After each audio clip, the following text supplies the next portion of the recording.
Yesterday I missed a plane. Went to LaGuardia, and they closed the parking lot. And I had to drive to the other terminal. So stressful.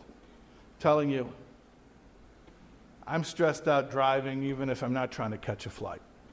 Now I'm trying to catch a flight, trying to come out here, and I had to go to another terminal, and then I had to take a shuttle. I was waiting for the shuttle, it wasn't coming, and finally I got a different shuttle, paid the rental car shuttle driver a few extra dollars to take me to my terminal. And then I get to security, and I tell them, I got to get to gate 88B. My flight's boarding right now. I never did this before, but I got on that electric cart. They were whizzing me through LaGuardia, Terminal C. And I'm going to tell you something. My body was in fight or flight.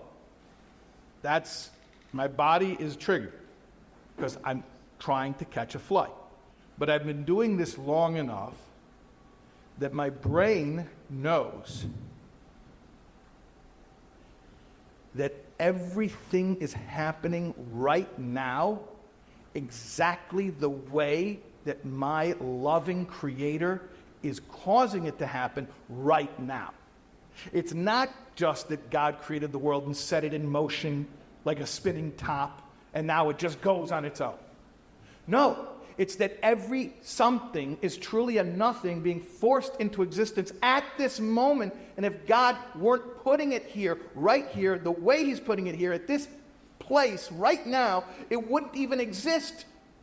So how can I be stressed out about a flight when I know that every single detail, where I'm at in the airport, where the plane is at. If it's pulling away from the gate, it's not pulling away from the gate. If the pilot is scratching his nose, every detail is being created something from nothing by my loving Creator at this very moment. How can I be anxious? Now, yes, I told you my body still gets a little kick of adrenaline. But it used to be my brain would feed off of that and say to my body, adrenaline, we need more of that. We're in a life or death experience. We need to freak out. We need to panic. And I have an option today of gently telling my body, it's okay. We're in God's care. We're in God's world. Nothing is happening right now that's not exactly the way it's supposed to be happening right now. And I know that for a lot of people that opens up questions of why do bad things happen to good people and how can you justify human suffering? And my answer to you is, that's not what we're talking about. I'm not having a philosophical discussion with you right now about why bad things happen to good people and why there is human suffering. I'm talking to you right now about my human suffering, my option to make myself insane or to have the serenity to accept reality at this moment the way God has created. And I got news for you. If I don't have that tool in my spiritual toolkit to be able to calm myself down and show up and be present for my life, then all those other discussions about why do bad things happen to good people, I can't even be part of those discussions because I'm useless to myself and to everybody. So I'm not trying to tell you why you're going through a difficult time. I don't know why you are.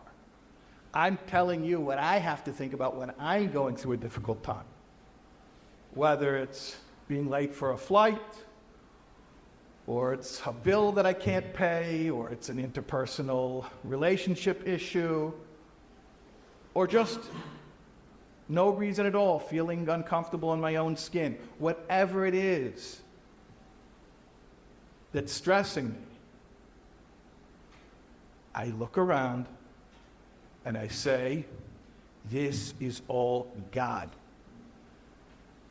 There are no independent operators in God's universe. There's nothing operating independently, running its own show.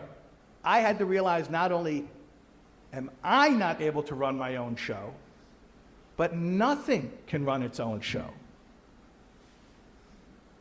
Reality, for me, just speaking for me, is God conducting an orchestra, the symphony that He's written. And my job is to listen. And there are parts of the song that are triumphant and uplifting and joyous. There are parts of the song that are dark and foreboding and ominous and even terrifying. Parts of the song that are boring. Parts of the song that are overstimulated. But my job is to know that it's a symphony. There's a conductor. And all I have to do is just listen. Just be present. And for me, the ability to be present is not a simple thing. I don't know about you. I'm talking about me. It's not so simple to be present. If I knew a way to be present without having to think about God, you're thinking, well, this guy's a rabbi. He thinks about God all day. No. I mean, I think about God a lot, but not because I'm a rabbi. I think about God a lot because if I don't, then I start trying to manage the universe. And it's too big of a job for me. And it's too stressful. And it doesn't make me a very likable person either. What did the Hulk say? You wouldn't like me when I'm angry? You wouldn't like me when I'm playing God. Wow. So we realize that God is literally everything. All existence is oneness. All existence is everythingness. Somethingness is an illusion. Separateness is an illusion. Surrender allows me to live in harmony with the truth that there is only one reality and one existence. Hey, this is Shais Taub. You were just watching a clip from this class. If you want to get the full context, the full class that this clip that you just watched was from, you watch right here. Click right here. Here.